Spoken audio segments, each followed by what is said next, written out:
Hello, my name is Karina and this is my perfume map. Today I want to share my Chanel collection. I thought I would show you everything I have, kind of give you like close-ups on the bottles and stuff. I know some people really like to look at the bottles and kind of decode whether or not what I have is authentic or not, and just I'll share some of the things I've learned about just looking for authentic bottles and sort of my tips for finding what I believe to be authentic bottles.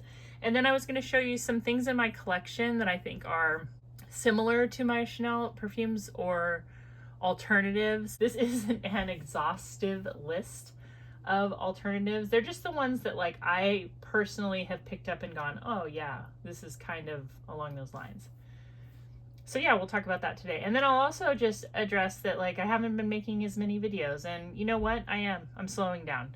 Not in life, but just with the perfume content. At first I kind of thought like maybe it was just like a mood, but I realized that like I just don't have a ton to say that I haven't already said. I mean, I am a perfume channel with kind of like a cheapskate, secondhand market point of view. Gotten the point across to anybody that you can definitely buy fragrances secondhand, and you can really get them for a lot cheaper if you do it that way. Then, you know, I've said what I wanted to say. And then the other thing is I'm not watching very much perfume content anymore.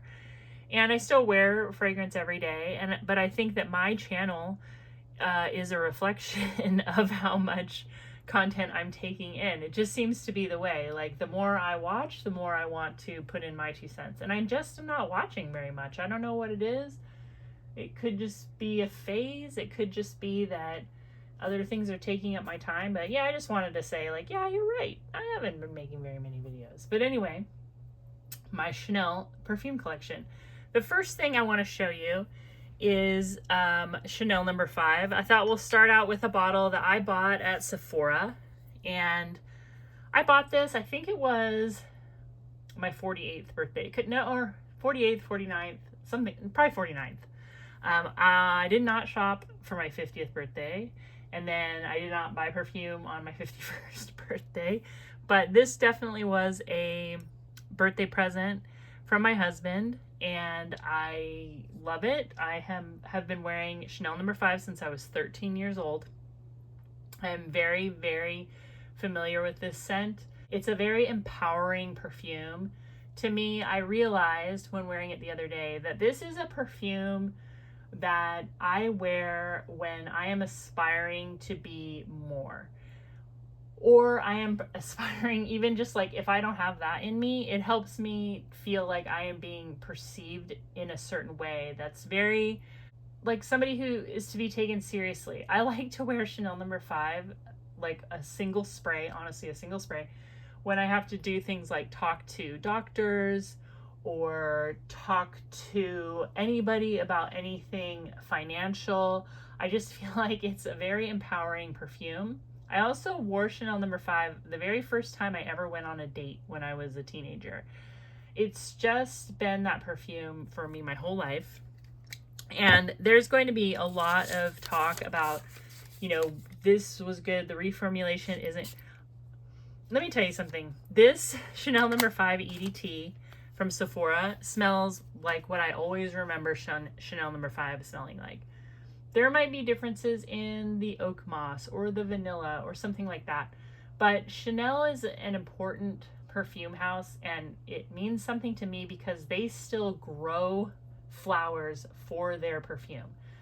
They are still distilling actual plants and putting them in their perfume. I'm sure there's synthetics in there too, but this isn't owned by Estee Lauder. This isn't owned by LVMH. Chanel is still its own thing. And I think that they treat Chanel No. 5 like almost sacred. Like it is a perfume that they get right all the time. And if you've never smelled it and then you go smell it, you might be surprised that it does smell powdery and floral and kind of vintage. And it's not the kind of thing that you smell and you're like, oh my gosh, you know, it's not a gourmand, even though it has vanilla. but it is a soapy, woody, I've always thought it smelled a little bit papery, powdery vanilla with a lot of citrus at the top. Especially this EDT has a noticeable amount of citrus at the top, especially when I compare it to some of these others I'll show you. And I love it. It's probably about $150 for this bottle, which I think is probably like a 75 ml. I will always buy it, and I will always be interested in what Chanel has to offer. The next thing I want to show you is this bottle of Chanel No. 5, and I thought I would give you a really good look at it because I've had people ask me more about it, especially like trying to confirm its authenticity. So I'll show you some things people look for. They look for this at the bottom, this kind of curve. Here's the label. This is from the 80s. This is the EDP that came out in, I believe this came out in 1986. And the perfumer behind this is Jacques Polge. I believe it's now Olivier Polge, his son. This has aldehydes, Lang Lang, neroli, bergamot, peach, iris, jasmine, rose, lily of the valley, sandalwood, oak moss, vanilla, patchouli, and vetiver. I'll also show you, here's the band around the cap, and I'll show you, you can see there's no, sometimes you can see a little line here, and people will say that that might not be authentic. I'll let you look at the sprayer. Even though it's from the 80s, it looks really good. But the main thing that I look for when I'm trying a perfume to decide if it's authentic or not is smelling it. Like I said, I know this perfume. My mom wore it, I wore it. I've been wearing it my whole life. Honestly, I have bought bottles. It has always been a special perfume to me. So this bottle from 1986, I would say that the citruses at the top are almost non-existent. There is that smell that I call like used to be citrus, and you can smell it in a lot of older perfumes. But the iris is kicking. The oak moss is kicking, and this is a very nice vanilla perfume. It's not vanilla like a gourmand perfume, but the longer you wear it, the sweeter it smells. And this is a strong Chanel No. 5, this EDP. And I absolutely adore it. I think it smells great. I think it can be an everyday perfume. I don't smell it a lot in the wild. It's not like a huge projector, but it's very long lasting. And when I am looking for bottles of Chanel No. 5 that are a good deal, I would never buy sealed in the box, you know, from eBay or Macari coming from Hong Kong. I would never buy those. Those are fake. They will say somewhere in their listing that they are a replica. You're just not noticing it. Anytime new in the box and it's like a quarter of the price, I never think those are real. I look for private sellers, kind of an estate sale situation on eBay. That's who I bought this one from. She was selling off her mom's stuff. She didn't really know much about perfume. She didn't know much about the condition, and she sold me this for $11. Nobody is selling fakes for $11. Okay, they're trying to get as much money as possible. They're saying it's new. Now, could this still be a fake? Sure, but it smells like Chanel No. 5. It looks like Chanel No. 5. This is the 1.2 ounce bottle, so if it looks different to you, you can look for the 1986 EDP Chanel No. 5 1.2 ounce bottle, and I think you will find that this looks pretty good. Now, for $11, she didn't just send me this, she sent me this, which she said was almost empty, and it is, but it is a Chanel No. 19, and this came out in 1970 with galbanum, neroli. It has orris, may rose, narcissus, jasmine, hedione, lang lang, with oak moss, vetiver, cedar, and musk. So this is a green, really I would describe this as a green version of Chanel No. 5. That's what it smells like to me. This is the only bottle of Chanel No. 19 I have. They still make it. I think you can get it at Sephora. I enjoy this scent.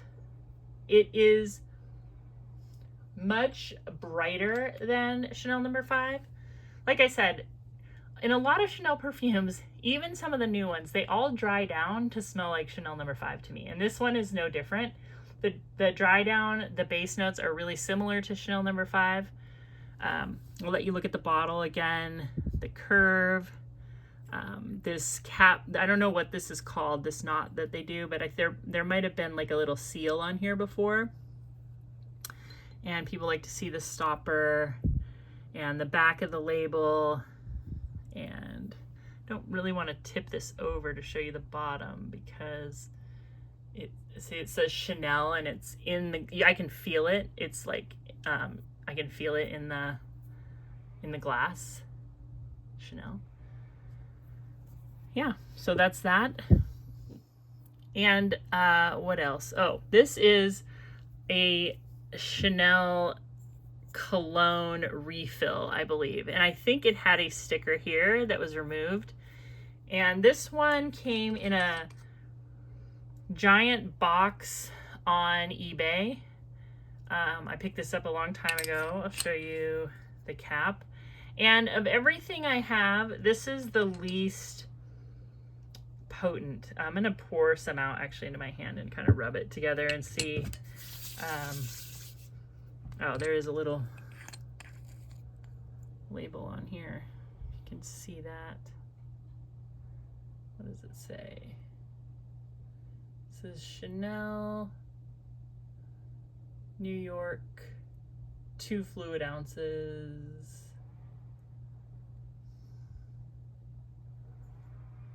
I mean, it absolutely smells like Chanel No. 5. This one smells the most like oak mossy of all of them, I would say. So there's that. And then I want to show you my best alternatives to Chanel No. 5. So this is Coty Lamont, and I just looked at it again to make sure because I've told people something is inexpensive when it isn't. This is still under $20. You can get this for under $20, and this is a beautiful alternative to Chanel No. 5. This came out in 1927. It has aldehydes, neroli, peach, bergamot, lang lang, rose, jasmine, geranium, orchid, musk, sandalwood, vanilla, tonka bean, vetiver, and Virginia cedar. So the notes are close, but they're not exactly the same. And I will say that in a way, this smells better than Chanel No. 5, only because I think it's a little more friendly.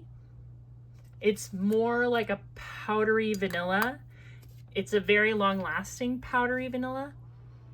It's really pretty. If you're at all curious about the Chanel No. 5 thing, I feel like this is a really safe first experience. I would really recommend that you just go to the store and smell it because it's in Sephora. That's not hard to come by. But Lamont is pretty on its own. I'm not saying it's better, like this is better than Chanel No. 5. I'm just saying that it's like easier. It's easier to love because there is so much more vanilla powder in this. It's been around for a long time. It's got like a really cool bottle. Most people who talk about it here on YouTube also tend to really like it. So I would check that out. The next thing I wanted to show you is kind of a maybe Chanel No. 5 primer. If you're interested in smelling things that sort of smell like it, would be this Lattafa Musk Mood.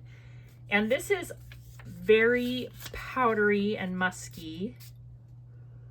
And I don't get as much vanilla in here, but there's something dry, powdery, musky about it. I really like this. This is my favorite Lattafa by far. I am somebody who hasn't had a lot of luck with Lattafa, but anything else like this, I'm going to be checking out. So Musk Mood, this is under $20. This is a huge, heavy bottle. I like kind of the ballerina slipper look of it. And again, a very dry, kind of musky smelling, sort of sweet in a Chanel No. 5 way. Not sweet gourmand, just sweet powdery. Really good alternative. Another bottle of Chanel that I have is this Chanel Chance. I picked this up in a lot of perfumes from Shop Goodwill years ago. It was one of the first ones that I ever bought. and there was so much good stuff in here. There was like this, there was a vintage bottle of Lolita Limpica. There was, I can't remember. I made a video on it. But when I got Chance, I was so shocked because when I sprayed it, I thought, this smells just like Coco Mademoiselle. And I bought Coco Mademoiselle the year it came out. I had just gotten my first big girl job. I was 26. No, it wasn't my first big girl job. I had got my first big girl promotion. So I went from working somewhere to kind of being like a supervisor somewhere, and I got like a significant pay raise. All of a sudden I had all the benefits, the medical, the dental, the retirement account, all of that stuff. And I went out to treat myself. I actually went to go get Chanel No. 5, and they had the new Coco Mademoiselle, and I bought that. And you know what? I never really fell for that one. And this has the same thing in it that I think I wasn't wild about, and it is that particular type of very aromatic patchouli that almost smells like it's opening your sinuses a little bit. I have learned to like this. Since I've started this channel even, I feel like that combination of citrus and patchouli, which I used to just not like, it would kind of remind me of something that smelled a little stale. It would remind me maybe of like breath after you had too many sweets, something strange. But I have come to really enjoy Chance. And I think what I really like about it is the dry down, because it smells, again, like a very powdery vanilla. It's sweeter than Chanel No. 5 in the dry down. I think that that's what makes it maybe more suitable for like a newcomer who doesn't have like a big affection for Chanel No. 5. But this was launched in 2002, and the nose behind this one is Jacques Polge, just like the Chanel No. 5 EDP. And the top notes are patchouli, pink pepper, pineapple, hyacinth, and iris. It's got lemon, jasmine, and rose with patchouli, musk, vetiver, and vanilla. And the musk and vanilla in the base is really, really nice. This is sort of a subtle perfume. I was going to show you how everything looks. And the cap. You can see the little Chanel thing in there, the inside. And then it says this is the EDT, which I'm pretty sure is the original. And I have enjoyed wearing that recently. I kind of was thinking that, like, if I just wore nothing but Chanel for a year, I feel like that would change my life a little bit. Maybe it would change my outlook on things. Maybe it would change the way I'm perceived. But I just feel like Chanel kind of has that thing. Like, if I just stuck to Chanel perfumes, what would my life be like in a year? I don't know. It's just kind of like a dumb, like, perfume lovers experiment. But this here is, I think, a pretty good alternative to Chanel Chance. And I just saw this at Ross. My bottle's not from Ross. I bought mine used on eBay, but I saw it maybe a month ago. I saw a bottle in 2 different Rosses. This is Perry Ellis Love. There are people trying to sell this for $200. Please don't do that. I promise you, I just saw it at Ross. I was kind of like, dang, I should probably get that. But I am already somebody who has too much perfume, so I'm not buying a backup. But this has the exact same kind of sinus opening patchouli that I smell in Chanel Chance. This does have something in it right away that I can tell is something to make this perfume last longer. So if you don't like the subtleness of Chanel Chance, you might appreciate the stronger version in Perry Ellis Love. It smells great.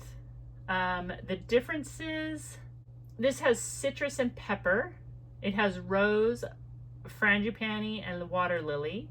Patchouli, sandalwood, musk, vanilla, and plum. Oh, I remember what the differences are. So this does smell watery. Like if Chance is more powdery, this smells a little bit watery. It smells a little bit aquatic. I think that water lily is what's doing it. But they do smell really similar. I just feel like if you like Chance, you would like this. If you like this, you would like Chance. And it's worth seeking out, especially if you like the idea of kind of an aquatic slightly aquatic smelling patchouli citrus fragrance. This is really, really pretty. Let's see. The next thing I want to show you are some of my samples. I will show you. This is my sample of Coromandel. I bought 2 of these. I buy my samples of Chanel on eBay from somebody called like Handy Andy. I'll leave a link. From 2016. And the perfumer is Jacques Polge. And it's got bitter orange and citruses. Definitely. A lot of citrus in the top. It's got patchouli, orris root, rose, and jasmine. White chocolate, benzoin, amber, olibanum, incense, woody notes, and musk. So this is part of their Les Exclusifs line, this Coromandel. And in my opinion, the Les Exclusifs smell more modern and also more synthetic. That's probably a controversial thing to say, but I feel like these are going to be more appealing to people who don't already have like a love for this kind of old school Chanel DNA, because this has that in it, but it's like updated. Like there's stuff in here that I think smells unnatural, but you know, not in a bad way. My biggest beef with Coromandel is that it's very expensive, and there is another perfume that smells a lot like it. I've talked about this before, but Jessica Simpson Fancy Nights, which has been discontinued, but is still very much available, especially if you're down to get like a rollerball. You will be able to find this pretty cheap. I bought this 1 ounce bottle for $20, and I think it's still available if you shop on eBay. And this came out in 2010. The nose behind this fragrance is Steve de Mercado. And this has papyrus and bergamot, patchouli, rose, and jasmine with amber, vanilla, sandalwood, and oak moss. People either love or hate this fragrance. If you love all of Jessica Simpson's fragrances and hate this one, I feel like you're not alone, because this one's mind-blowing when you think of like celebrity scents. And it smells a heck of a lot like Coromandel. I mean, Coromandel's better. It's richer, but this is so good. And the first time I smelled Coromandel, I was like, I already have that. What is that? And then I realized it's Fancy Nights. It's so similar. So if you like Coromandel, you've smelled it, but you don't want to buy it, you might want to check this out. Or if you have Fancy Nights already, then I promise you, like, you already know what Coromandel smells like. The next one I have is the Paris Edinburgh fragrance from 2021. I bought this just kind of a random sample. I just bought this one. And the nose behind this one is Olivier Polge, so Jacques Polge's son, I believe.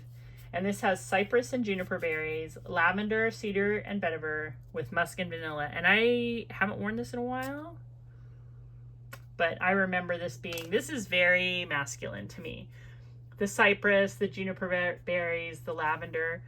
It's beautiful. I could see myself wearing it. It's very lavendery, but it has like a very clean, manly smell to it. And you know, maybe I would buy something like this for my husband if he needed a new, very fancy perfume. I don't think these Paris perfumes are as expensive as like the Les Exclusifs. And I saw them at Nordstrom's, and Nordstrom did not have the Les Exclusifs. So yeah, I have that. And I don't have a good recommendation for that. But then finally I bought, I believe, 6 samples of Les Lion for about $40. And that's a good deal, because Les Lion is like $500 a bottle, and I was going to buy it for my 50th birthday. I actually was going to smell it and then decide to buy it, but I couldn't because Saks Fifth Avenue, which carried the Les Exclusifs, closed.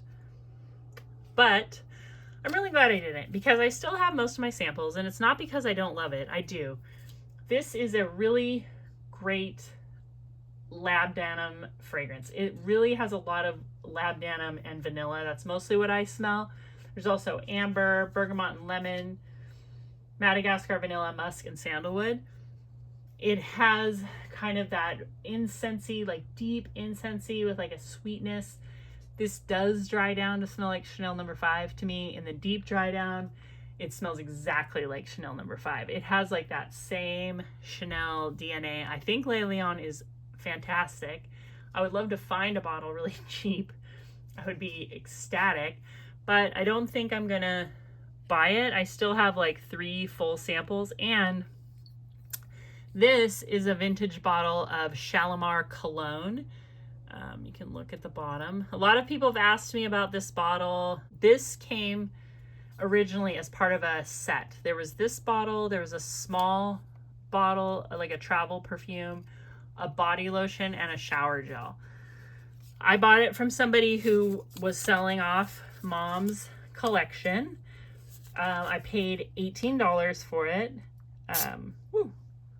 It has a very forceful sprayer.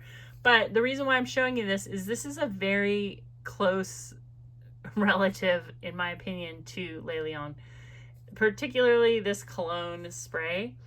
It doesn't have labdanum in the notes, but it does have opopanax. It has like an incensey. It's like citrus, incense, vanilla. It's really close. If you smell them side by side, you're gonna smell differences. But if you smell them one at a time, I feel like it would be kind of hard to decide which one was which, because they're both super great. They both smell very high end. There's some differences, but there's not enough to make me really need both. And I really enjoy wearing this Shalimar cologne. And like I said, I'm happy with my samples for now. You'll have to tell me if you have both, what you think. So the last thing I want to show you, I got this in a while ago. I just think it's super cute. It's this tiny miniature Coco Chanel. It was unopened when I bought it. And it is, I'm not sure when they made these miniatures. They do sell this one at Sephora, you know, the full size. And what I love about this fragrance is it mostly smells like super strong orange citrus and clove. And the more I put on my skin, it's a dabber. The more I dab on, the more I am into it. Like, it goes from like being like, oh, that's pretty good, to like, oh, that's so good. Like, I just want more, I want more. It's a beautiful clovey Chanel scent. Clovey, oranges. Oh, it's so pretty. It's so pretty. It smells natural and a little bit, it's just a little bit dark. It's a little bit intimidating, but I just love it. It does smell a little bit vintage clothing-ish, but I don't know. It sweetens up as you wear it. Some of those older notes start to soften, and it's just really good. I think Coco Chanel is going to be, you know, a full bottle purchase sometime in my future. So anyway, this is what I have. This is everything, I believe. I don't think I have any other Chanel things hiding. I will continue to buy samples. I will look for bottles for a good deal, and I'll just enjoy wearing them. So tell me what Chanel fragrances you're interested in, or what you have. Tell me if you've tried any of these alternatives, and I will talk to you real soon. Bye-bye. Subscribe.